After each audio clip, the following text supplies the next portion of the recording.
Hello everyone, સ્વાગત છે તમારું અર્ચનાની વાનગીમાં। તો ગરમીમાં કંઈક ઠંડુ ખાવાની કે પીવાની ઈચ્છા થતી હોય છે, તો આજે હું તમારી સાથે તરબૂચના બી કે છાલ કાઢ્યા વગર મિક્સર કે જ્યુસરનો ઉપયોગ કર્યા વગર પણ આપણે તરબૂચનું જ્યુસ કેવી રીતે કાઢવું એ હું તમને બતાવીશ। જો તમને મારો વિડીયો પસંદ આવે તો સ્કીપ કર્યા વગર એન્ડ સુધી જોતા રહેજો અને મારા વિડીયોને તમારા ગ્રુપમાં શેર કરજો। તરબૂચનું જ્યુસ કાઢવા માટે મેં આ રીતે મોટું એવું તરબૂચ લઈ લીધું છે અને જ્યાંથી તરબૂચ લાવી ત્યાં જ મેં આ રીતે કટ કરાવ્યું છે। થોડું એવું લાલાશ પડતું ઓછું છે, પરંતુ આ તરબૂચ એકદમ મીઠું એવું છે। તમે પણ જ્યારે તરબૂચ લેવા જતા હોઈશો ત્યારે ટેસ્ટ કરીને જ લાવતા હોય છો।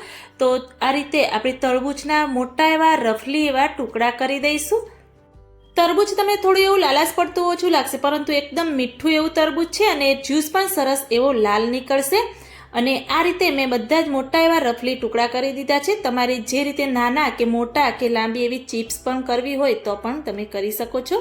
મેં આ રીતે એક મોટું બાઉલ લઈ અને આ જે ચારણી આવે છે, જે લોટ ચાળવાની ચારણી છે, એ સ્ટીલની મારી પાસે ચારણી હતી તો મેં ચારણી લઈ લીધી છે। તમે ચારણીની જગ્યાએ જો તમારે ચારણીનો ઉપયોગ ન કરવો હોય તો તમે આ રીતેની છીણી આવે છે, એ છીણીનો પણ તમે ઉપયોગ કરી શકો છો। તો આ રીતે ચારણીને આપણે ઊંધી એવી ઉલટી રાખી દેવાની। હવે આપણે જે તરબૂચના ટુકડા કર્યા હતા એમાંથી એક ટુકડો લઈ લેવાનો અને જે લાલ તરબૂચનો ભાગ હોય છે નીચે રાખી અને આ રીતે ઘસવાનું। જ્યાં સુધી લાલ ભાગ હોય ત્યાં સુધી જ આપણે ઘસવાનું, નહીં તો તમારો જ્યુસ છે એકદમ થોડો એવો છાલનો ભાગ આવશે તો કડવો લાગશે। તો અત્યારે હું વિડીયોમાં બતાવું છું એટલે ધીરે ધીરે કરી રહી છું, પરંતુ જો તમે રેગ્યુલર આ રીતે જ્યુસ કાઢો તો બિયા પણ અલગ રહેશે અને આ જે જ્યુસ છે એને ગાળવાની પણ ઝંઝટ રહેતી નથી। બસ આ રીતે કાઢી અને ડાયરેક્ટ જ તમારે પીવો હોય તો તમે પી શકો છો। ચારણી જે ઝીણા કાણાવાળી મેં લીધી છે એટલે બિયા પણ નીચે નહીં જાય અને જે કૂચા જેવું આવે એ પણ નીચે નહીં જાય। એકદમ પતલો એવો આપણો પ્રોપર નેચરલ એવો તરબૂચનો જ્યુસ નીકળી અને તૈયાર થશે। તો આ રીતે ઝટપટ કરી જે બધા જ ટુકડા આપણે છે એ ઘસી અને આ રીતે આપણે જ્યુસ નીકાળી અને હું રેડી કરી દઈશ।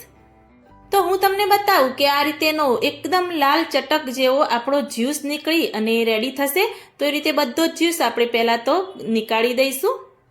તો ઘણા લોકો મિક્સરમાં આ રીતે તરબૂચના ટુકડા કરી અને જ્યુસ કાઢતા હોય છે, એમાં થોડા એવા બિયા પણ પીસાઈ જતા હોય છે એટલે થોડો એવો ટેસ્ટ પણ અલગ લાગે।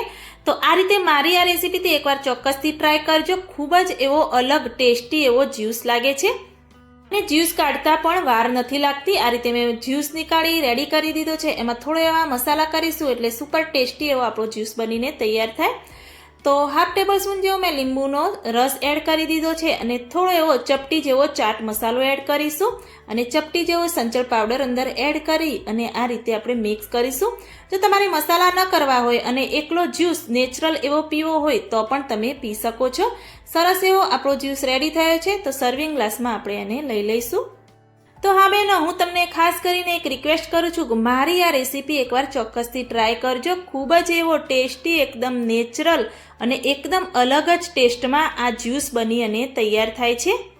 પહેલાં તો હું પણ મિક્સરમાં નીકાળતી હતી, પરંતુ આ ટિપ્સ મેં એકવાર ટ્રાય કરી તો માનો માઈને આ જ્યુસ વધારે ટેસ્ટી લાગ્યો, મારા ઘરના સભ્યોને પણ વધારે ટેસ્ટી લાગ્યો, એટલે હું હવે રેગ્યુલર આ રીતે જ જ્યુસ નીકાળું છું।